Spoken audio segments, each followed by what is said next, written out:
good, bad, happy and sad, entertaining, exciting, and unexpected. 2009 was a year full of news.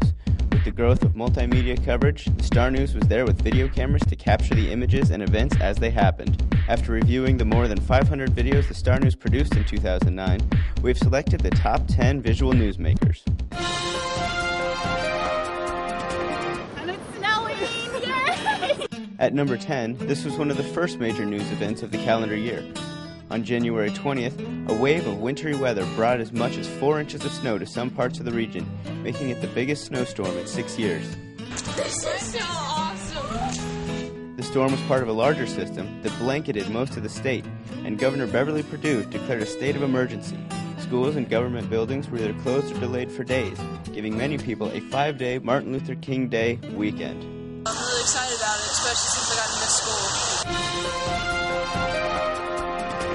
Shifting from snow to rain for our number 9 story. Flooded roads, stalled cars, and soggy apartment complexes were the result of a July 6th shower. More than 6.4 inches of rain fell at Wilmington International Airport, and an estimated 5 inches fell on the Racine Drive area, which took the brunt of the flood damage. Nearly 300 apartments experienced flood damage, forcing evacuations and the power to be shut off.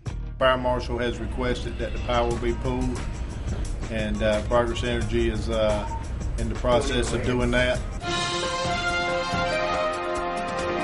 Our number 8 story was one witnessed around the world as Wilmington's own Michael Jeffrey Jordan was inducted into the NBA Hall of Fame. The Laney product went on to win 6 NBA titles and a national championship at North Carolina, but shined locally before that. He scored 39 points in the Division II championship game as a senior in 1980 and departed Laney holding nearly every school record. From icon to celebrities and bells for number 7. The 2009 Azalea Festival was a tremendous success, bringing in acts like David Cook and crowning this year's queen, Amrapali and Begakor. Ladies and gentlemen, it's my honor to introduce to you, to install and put the crown on the head of the 62nd Azalea Festival. Long live the Queen! From the parade to the garden tour, the concerts and the bell dresses, and even the fringe events, this year's Azalea Festival was as entertaining and enchanting as ever.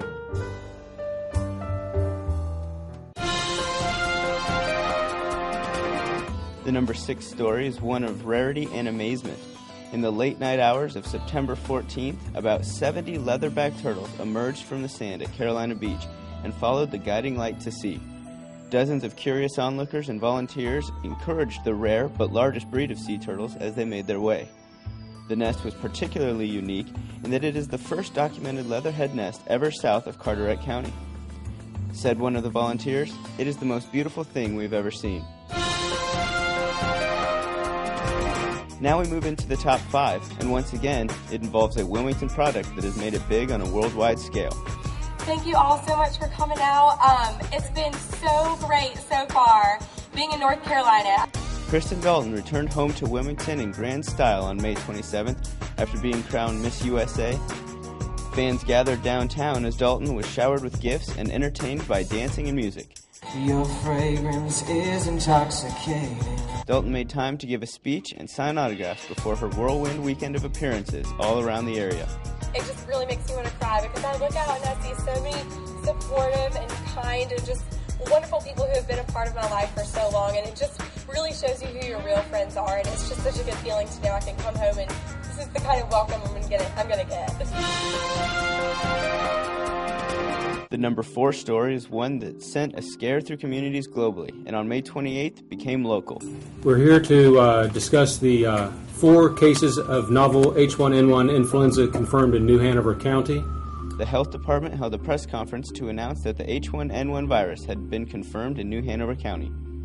The first 4 confirmed cases in New Hanover County joined what had already been 18 cases throughout North Carolina and more than 13,000 worldwide at the time.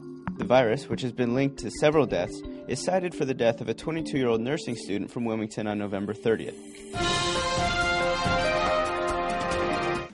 The home for New Hanover football is the Wildcats' home no more, at least not for the near future. The number 3 story began as an inquiry from StarNews reporter Rachel George and turned into a large-scale investigation.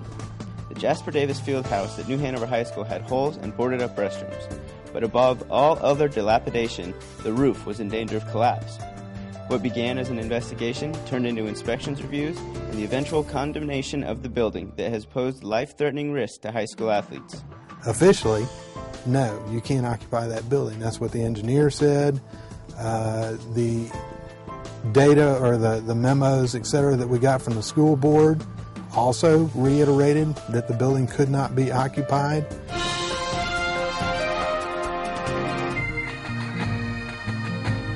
Coming in at number 2, the Wilmington Police Department lost one of its own in the early morning hours of February 18th. Responding to a chase that involved a vehicle discarding marijuana, Officer Richard Matthews was in pursuit to back up a fellow officer when he lost control of his cruiser in an attempt to maneuver a box that was lying in the road. Matthews was the first Wilmington police officer killed in the line of duty in 30 years. The driver of the vehicle involved in the case was later indicted on second-degree murder charges, among others. And that was Richard. He volunteered for anything and everything, and he was a hard worker. And now to the top story of 2009. On February 4th, 33-year-old Gerard Altman allegedly killed his mother and her husband in what authorities described as a grisly scene. Bibles deputies, along with the fire department, made entry into the residence, finding a male and a female to be deceased. Altman, who had served a 13-year prison term previously, was arrested the next day at an apartment complex and made his first appearance in court on February 6th. Altman was indicted by a New Hanover grand jury on 2 counts of first-degree murder, armed robbery, 3 counts of forgery, and 3 charges of passing forged checks, as well as 6 counts of obtaining property by false pretense. On April 3rd, resident Superior Court Judge Jay Hockenberry said he would allow the case to proceed as a death penalty case. And there's a look at your top 10 videos of 2009. But in the more than 500 videos the StarNews produced in 2009, just about every emotion imaginable was touched at one point or another, including loss. As we wrap this one up, let's take a look at some of the individuals who left us in 2009.